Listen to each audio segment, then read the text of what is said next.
Ya oke guys, kali ini gue bakal lanjutin tentang light novel Silent Witch lagi ya. Dan ya seperti biasa, ini bakal pakai TTS lagi. Dan oke, selamat mendengarkan ya. Bab 2, si ungu yang mendambakan cinta. Di bawah langit biru cerah yang menyenangkan, seorang pria berjalan di sepanjang jalan setapak yang diwarnai dedaunan musim gugur. Dia ramping dan kurus, dengan tudung jubahnya ditarik ke bawah menutupi matanya dan tongkat panjang digenggam di tangannya. Dia menggunakan tongkat itu untuk menopang tubuhnya saat dia berjalan dengan susah payah ke daerah yang teduh di pinggir jalan. Cara dia berjalan seperti siput, membungkuk di pinggang, menyeret kakinya di belakangnya. Akhirnya aku bisa melihatnya, Serendia Academy. Petik 2. Langkah berat lelaki itu terhenti. Perlahan, ia mengangkat kepalanya yang berkerudung. Di sanalah, tepat setelah melewati daerah berhutan, sebuah gedung sekolah yang begitu indah sehingga orang mungkin mengira itu adalah istana. Meskipun jauh, ia dapat melihat strukturnya yang megah. Menatap gedung akademi dari jauh, wajah pucat pria itu semakin memutih. Cahaya yang menyilaukan mata, dan kau bilang itu sekolah. Sial, itu akan membutakanku, aku benci kau, aku benci kau, aku benci kau. Siapapun yang bersekolah di sekolah yang bersinar seperti itu pasti sangat dicintai, dibesarkan dengan baik. Aku iri padamu, aku iri padamu, aku iri padamu, aku mengutukmu, aku mengutukmu, aku mengutukmu. Lelaki itu terus mengutuk apapun yang dilihatnya, wajahnya berubah penuh kebencian.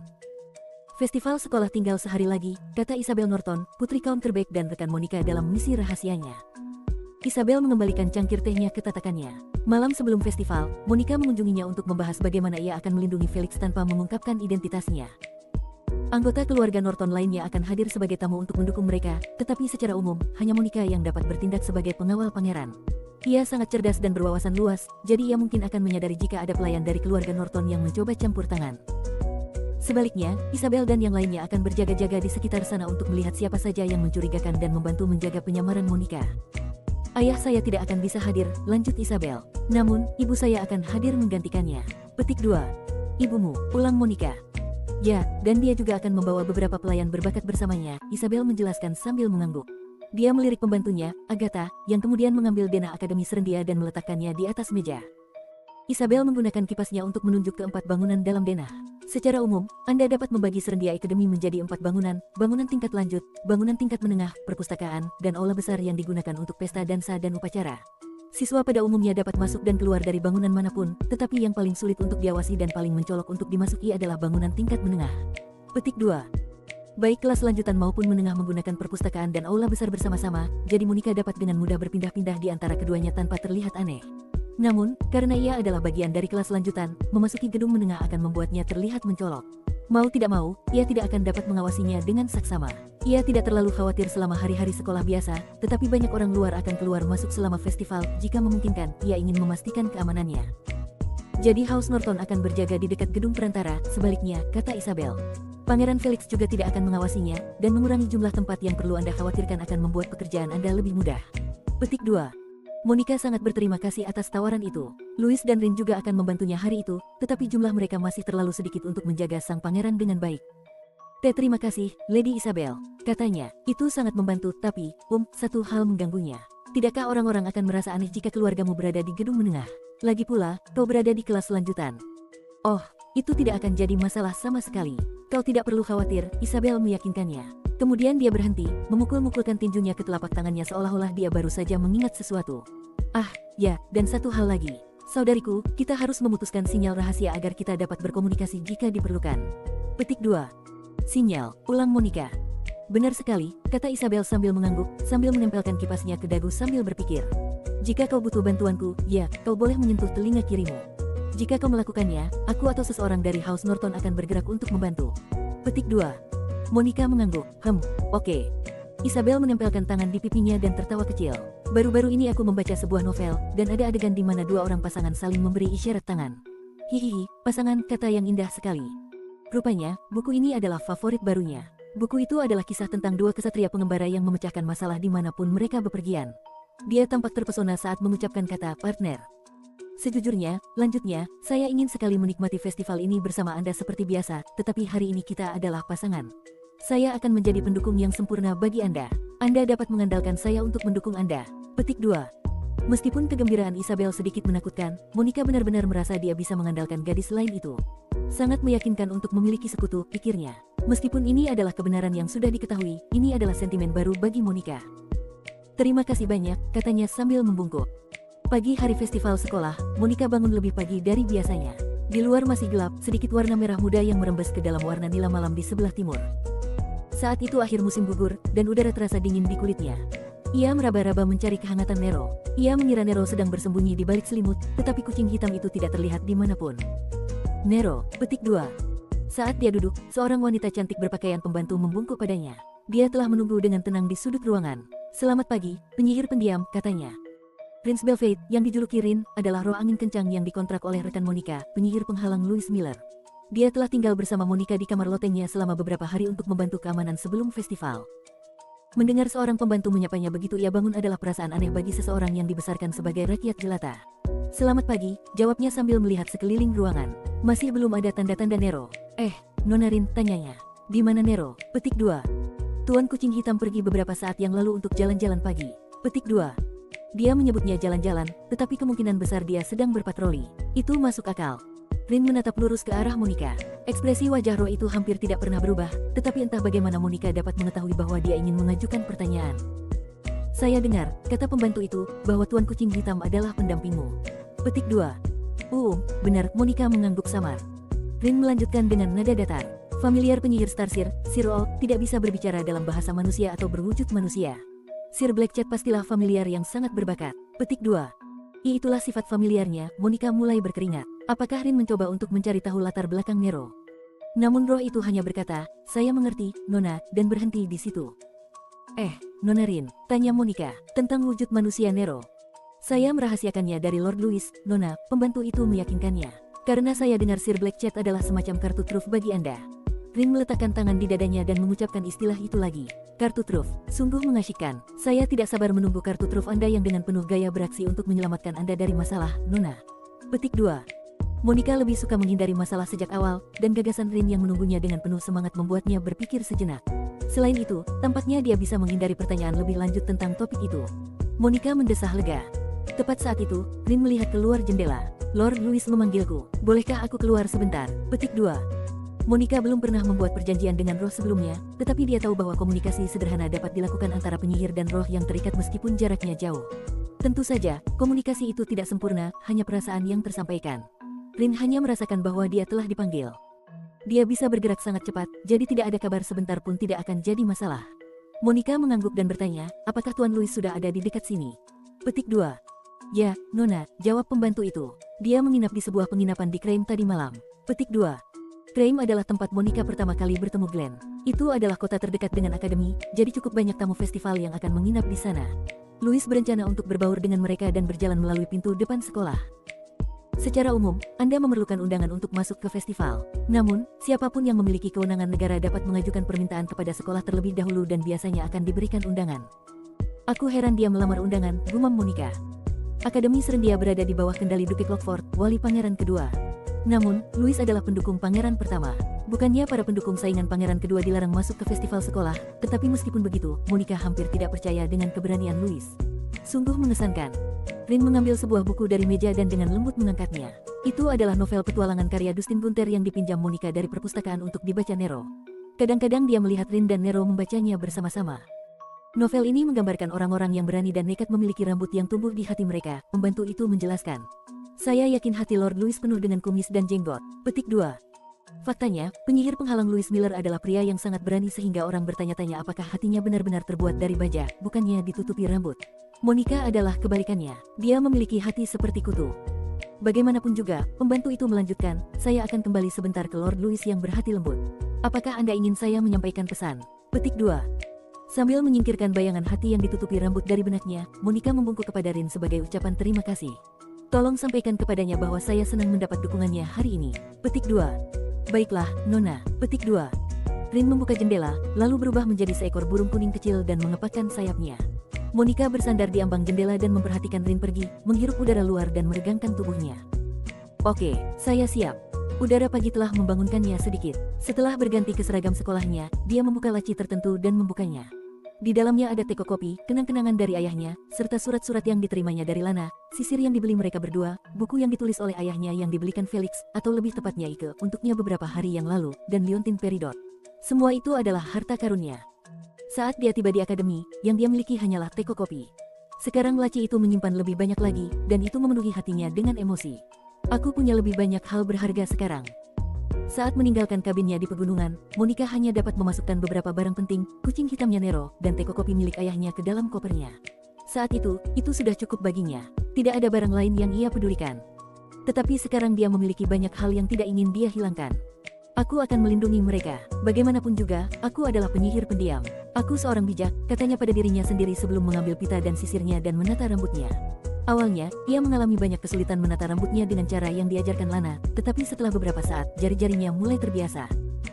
Dia mengikat pita dengan rapi, lalu menyingkirkan sisir dan mengambil teko kopi. Sarapan masih lama, jadi dia ingin duduk dan menikmati secangkir kopi yang nikmat dan menenangkan. Namun, saat itu juga, ia mendengar ketukan di jendelanya. Itu adalah kucing hitamnya, Nero, yang mengetuk kaca. Monica membuka jendela untuknya. Kucing itu menyelinap dengan lincah ke kamar loteng dan menggigil kedinginan, sambil mengerang. Di luar sana dingin sekali. Aku hampir radang dingin, aku ingin sekali berhibernasi, keluhnya. Kau sedang berpatroli di daerah itu, kan? Terima kasih, kata Monica. Kau mau air panas? Nero hampir pingsan karena terkejut terakhir kali dia mencoba kopi, jadi Monica menyarankan air saja sebagai gantinya. Nero menggelengkan kepalanya. Tidak, aku baik-baik saja. Yang lebih penting, kita punya masalah. Seorang pria yang benar-benar gila sedang sangat dekat dengan akademi saat ini. Petik 2. Petik 2. Wajah Monica menegang. Seseorang yang mencurigakan sudah ada di sini. Dan yang lebih parahnya lagi, Rin baru saja meninggalkan sekolah. Monica mengepalkan tangannya, tahu bahwa dia harus melakukan sesuatu tentang hal ini. Seperti apa rupanya? Petik 2. Yah, dia agak keunguan. Petik 2. Ungu, bisakah kau lebih spesifik? Apa yang berwarna ungu pada dirinya? Monica bertanya-tanya, bingung. Nero menempelkan telapak tangannya ke dagu, berpura-pura mengelusnya. Dia, seperti, sangat menyedihkan, tahu. Dia terus bergumam, aku mengutukmu, aku mengutukmu. Oh, dan dia mengenakan jubah seperti yang kau miliki, dan tongkat seperti milikmu juga. Petik 2. Tunggu, petik 2. Jubah dan tongkat yang mirip dengan milik Monica. Ungu, seketika, sebuah nama muncul di benaknya. Sungguh bencana. Sekarang pagi telah tiba, matahari pagi menyilaukan, membakar mataku, matahari, dunia, keduanya begitu tidak baik padaku. Seseorang, tolong cintailah aku, tolong katakan kau mencintaiku. Ya, terkadang bahkan aku ingin dicintai oleh sesuatu selain jamur, lumut, dan cendawan. Aku ingin diberitahu bahwa aku dicintai. Aku ingin dicintai, aku ingin dicintai, aku ingin dicintai. Semua orang yang berjalan normal di bawah matahari, aku iri pada mereka, aku benci mereka, aku benci pada mereka. Aku mengutuk mereka semua, masing-masing dan setiap orang. Di hutan dekat Akademi Serendia, sesosok tubuh duduk meringkuk di pohon, mengenakan jubah berkerudung dan berpegangan pada tongkat. Seperti yang dikatakan Nero, orang yang benar-benar gila ini sangat meresahkan, suram, dan menyeramkan. Singkatnya, dia adalah tipe orang yang ingin Anda hindari. Pria itu, yang tampak berusia sedikit lebih dari 20 tahun, kurus dengan wajah pucat. Rambutnya, yang dipotong tidak rata, terlihat dari balik tudung kepalanya, jelas tidak terawat, dan warnanya ungu terang yang mencolok. Monica, yang telah menyelinap keluar dari kamarnya, mendekat ke pria itu, mendekap Nero di dadanya.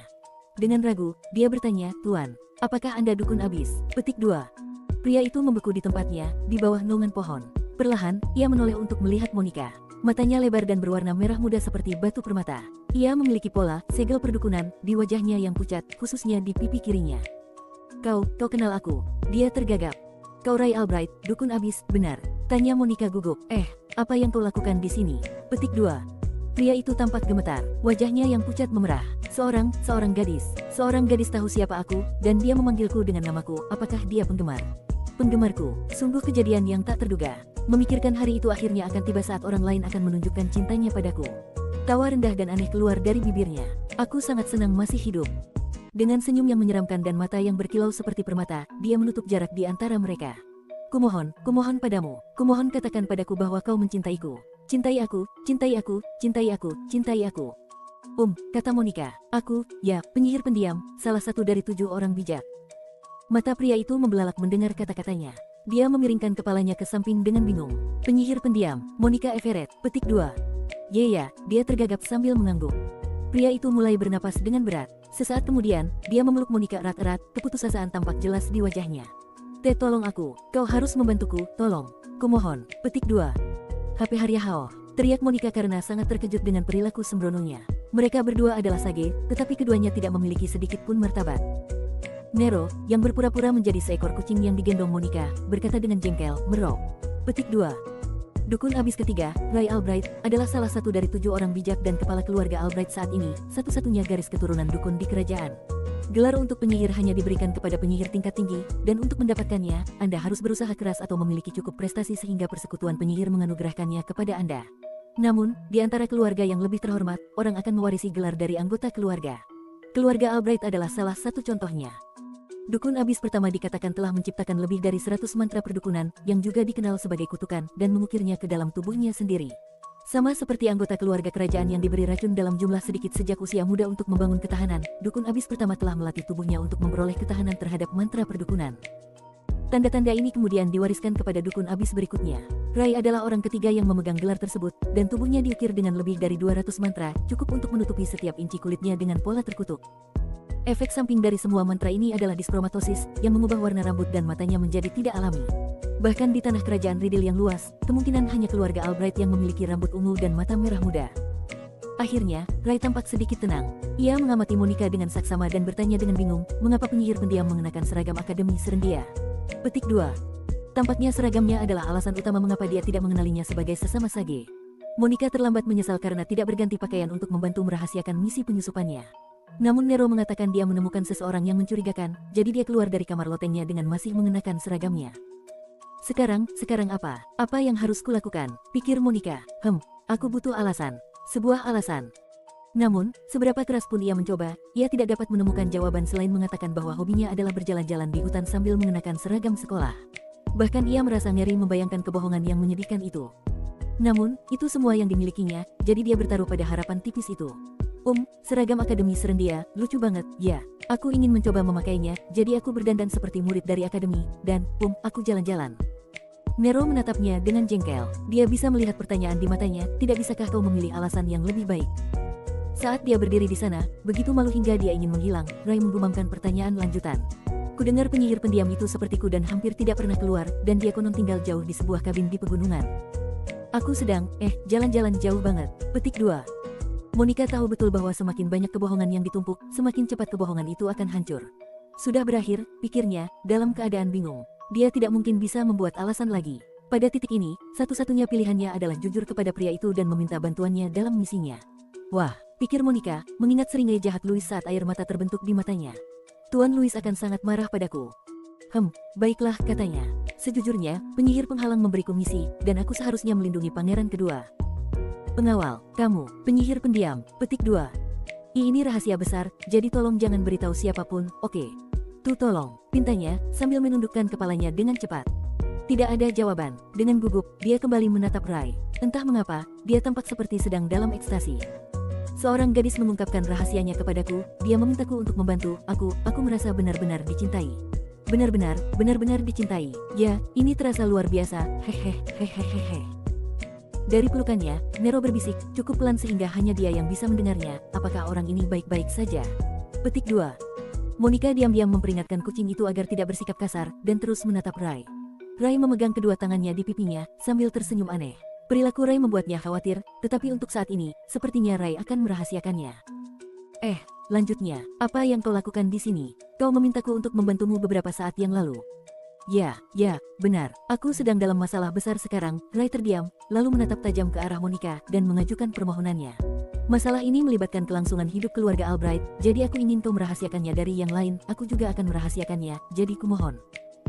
Jika garis keturunan terkenal seperti dukun dari keluarga Albright berada dalam bahaya, itu mungkin melibatkan semacam perilaku buruk dari salah satu anggota keluarga. Monica mengangguk kaku, dan Rai mulai menggumamkan penjelasannya. Ini adalah cerita yang cukup lama, tetapi 10 tahun yang lalu, salah satu murid keluarga Albright berubah menjadi pengkhianat.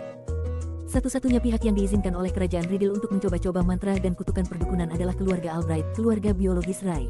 Namun, ada banyak orang yang melakukan penelitian tentang topik tersebut secara individual tanpa izin. Beberapa dari mereka kemudian meminta magang dengan keluarga Albright karena anggotanya tak tertandingi dalam ilmu perdukunan. Orang luar seringkali ditampung, meskipun mereka diharuskan menikah dengan anggota keluarga tersebut. Pengkhianat ini pasti awalnya adalah orang luar. Mereka tidak hanya mencuri informasi yang berhubungan dengan mantra milik Wangsa Albright, mereka juga mengambil beberapa peralatan perdukunan yang dibuat oleh dukun abis sebelumnya. Petik 2. Ia melanjutkan penjelasannya bahwa Wangsa Albright segera mengirim pengejar, tetapi pengkhianat itu menyembunyikan dirinya dengan sangat baik sehingga mereka tidak dapat menemukannya. Keluarga saya telah memburu pengkhianat ini selama 10 tahun, tetapi kami tidak pernah dapat menemukan petunjuk apapun. Namun, baru-baru ini, ia mulai menjual peralatan yang dicurinya, mungkin karena masalah keuangan. Begitulah akhirnya kami dapat mulai melacaknya. Petik 2. Keluarga Albright diam-diam melanjutkan pengejarannya sambil mengambil peralatan yang dibuang oleh pengkhianat itu. Sepertinya salah satu alat itu akhirnya disembunyikan di suatu tempat di Akademi Serendia. Petik 2. Apa? Teriak Monica. Alat-alat perdukunan menyerupai benda-benda magis, tetapi alat-alat tersebut pada dasarnya diciptakan untuk menyebabkan seseorang menderita melalui kutukan. Alat-alat tersebut dapat menyegel mana seseorang, membatasi tindakan mereka, atau menyebabkan penyakit fisik atau mental. Dengan kata lain, siapapun yang menginginkannya pasti tidak akan berhasil. Jika salah satu dari mereka bersembunyi di Akademi Serendia, itu adalah keadaan darurat besar. Aku ingin masuk ke dalam sekolah sebagai pengunjung festival dan diam-diam mengambil alat itu, tapi... Napas Rai menjadi sesak, seolah-olah dia sedang mengalami semacam kejang. Dia mencengkeram jubahnya, dan wajahnya berubah saat dia berkata dengan getir, tapi seragam Akademi Serendia yang putih telah menghancurkan semangatku. Petik 2. Monica tidak yakin bagaimana harus menjawab. Tidak menyadari kebingungannya, Rai mencakar rambut ungunya dan mulai merintih histeris. Seragam putih. Jika aku memakainya, aku pasti akan mempermalukan diriku sendiri, namun orang-orang di sini memakainya seperti tidak ada apa-apanya. Aku tidak bisa mengerti bagaimana orang-orang ini berpikir. Mereka begitu putih hingga menyengat mataku. Aku benci itu, sial. Aku akan mengutuk mereka untuk menumpahkan teh di lengan baju mereka dan menodai kemeja mereka. Aku akan mengutuk mereka. Aku akan mengutuk mereka. Tapi bukan gadis-gadis itu. Petik 2. Dan sekolah itu sendiri berseri-seri. Ketika orang-orang di suatu tempat berseri-seri, apakah udaranya sendiri menjadi berseri-seri? Wah, aku akan menonjol seperti jempol yang sakit di gedung yang berseri-seri seperti itu. Mereka akan berbicara di belakangku, melemparku dengan batu, membuatku menjadi bahan tertawaan. Aku tahu persis apa yang akan mereka lakukan. Sungguh mengerikan tempat akademi ini. Jika aku memasukinya, aku akan meleleh. Mengerut seperti siput yang terkena garam. Saat Monica yang kebingungan mencoba menyela, Rai tiba-tiba menatapnya dengan mata merah, mendekatinya sekali lagi, dan memohon.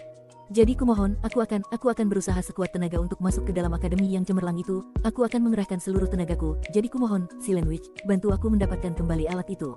Petik 2. Setelah menerima permintaan bantuan dari Abis Saman, Monica meninggalkan Rai untuk sementara waktu dan menggendong Nero kembali ke asrama putri. Rai, di sisi lain, telah merangkak menuju akademi dengan langkah seperti siput yang sekarat, ingin, menurut kata-katanya sendiri, untuk sedekat mungkin dengan dimulainya festival sekolah. Dan dia berusaha sangat keras, seperti yang telah dia katakan. Namun, dengan kecepatannya, dia tidak akan pernah sampai di sekolah, apalagi mulai mencari alat perdukunannya yang hilang. Dari pelukan Monica, Nero berbisik serius, wah, kayaknya 7 orang bijak hanya menerima orang-orang aneh saja. Petik 2. Dia tidak bisa membantahnya.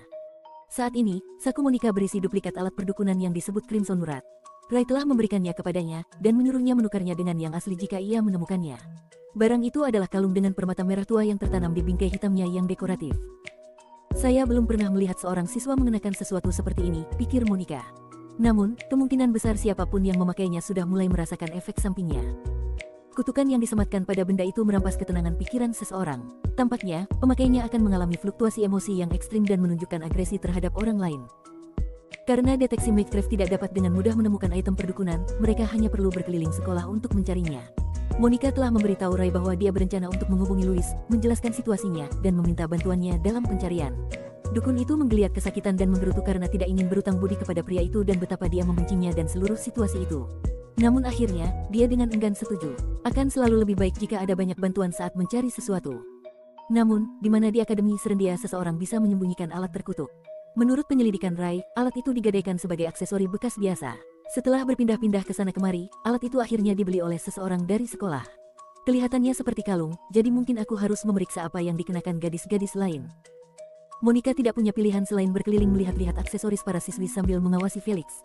Selain perhiasan, bingkai hiasan hitam kalung itu unik, jadi mungkin mudah dikenali. Ia memikirkan semua ini sambil berjalan, dan segera ia mendekati asrama putri. Saat itu masih pagi sekali, cukup pagi sehingga jika kepala asrama melihatnya, ia akan dimarahi. Bangunlah, Nero, katanya. Oh, ini lagi, ya, jawab si kucing. Setelah meletakkan Nero di bahunya, Monica meraih sapu yang disembunyikannya di pepohonan. Itu hanya sapu biasa, tidak ada sihir atau apapun di dalamnya. Dia meminjamnya dari lemari penyimpanan tepat di bawah kamar loteng tempat dia tidur. Monica duduk di atas sapu, lalu mengucapkan mantra terbang tanpa dirapalkan. Sapu itu perlahan melayang ke udara, membawanya serta punggung tegak, ritme biner, dan keseimbangan. Dia baru saja mempelajari ilmu terbang, dan dia masih jauh dari menguasainya. Pendakian yang lambat seperti ini justru membuatnya lebih sulit untuk tetap seimbang daripada sekadar melaju lurus ke depan.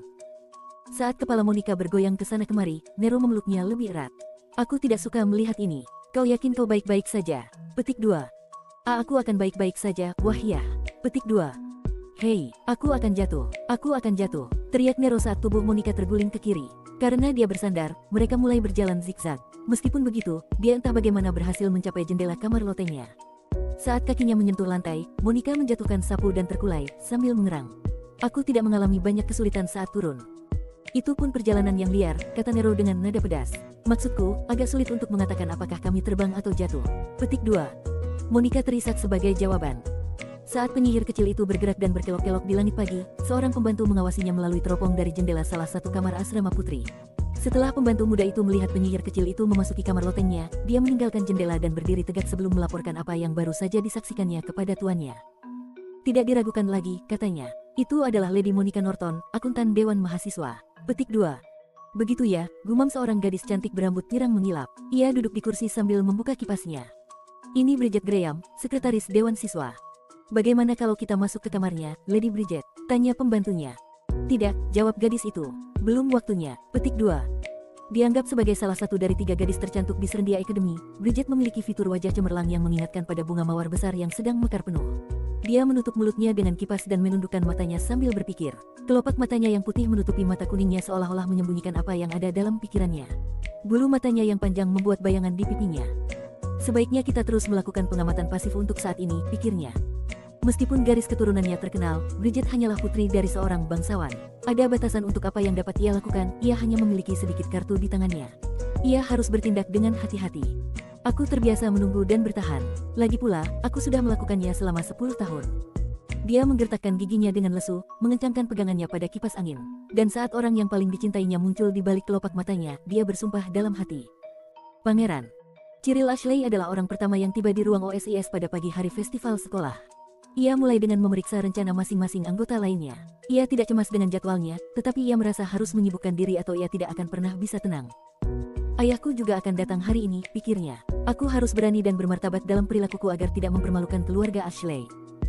Cyril telah mengirimkan 2 undangan ke festival sekolah.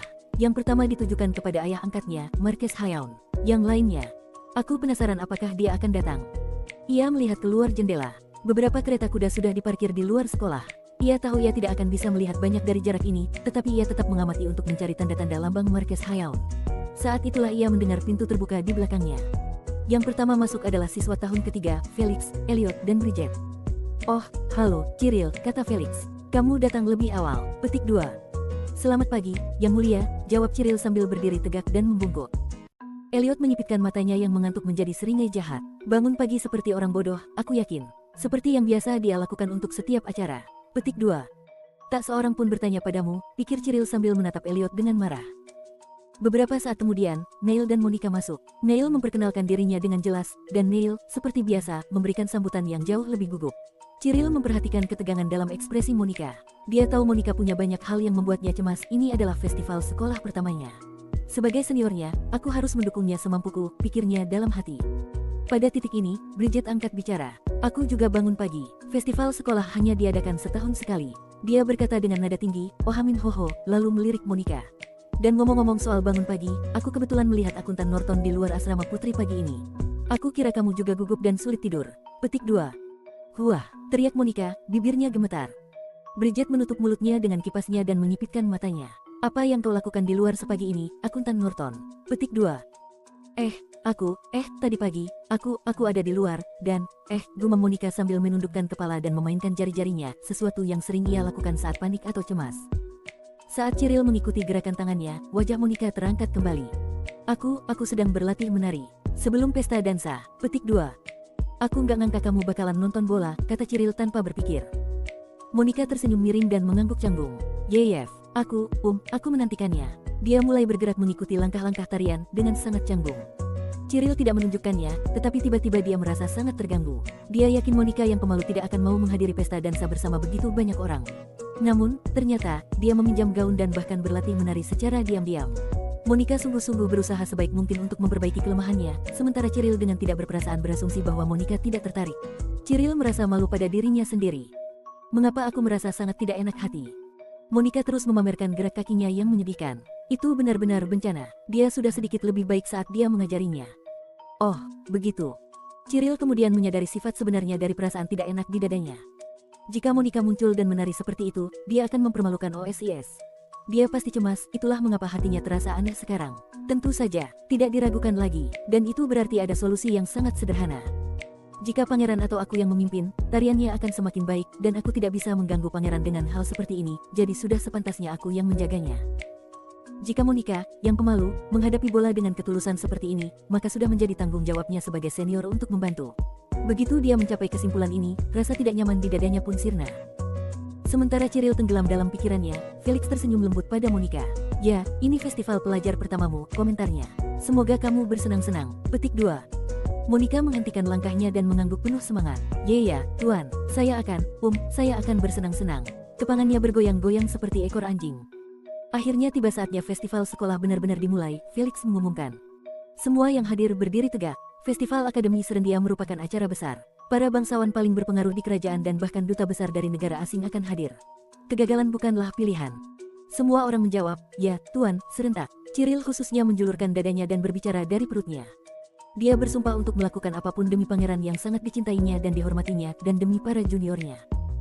Setelah pertemuan pagi mereka di ruang Dewan Siswa, Cyril segera meninggalkan gedung sekolah dan menuju ruang pameran klub berkebun di halaman dalam. Para anggotanya sibuk menata berbagai bunga campuran dan saling mengomentari mawar mereka.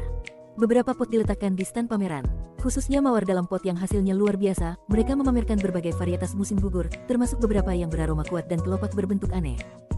Cyril memanggil presiden klub saat dia melakukan pemeriksaan akhir dan mengajukan permintaan yang tulus kepadanya. Maaf, saya meminta sesuatu yang begitu tiba-tiba, katanya, berhenti sejenak. Tetapi, bisakah Anda memberi saya setangkai mawar? Petik 2. Sebagian besar anggota klub berkebun, termasuk ketuanya, adalah perempuan, dan permintaan Cyril menarik banyak perhatian. Mereka semua tahu apa artinya memberi seseorang setangkai mawar selama festival sekolah.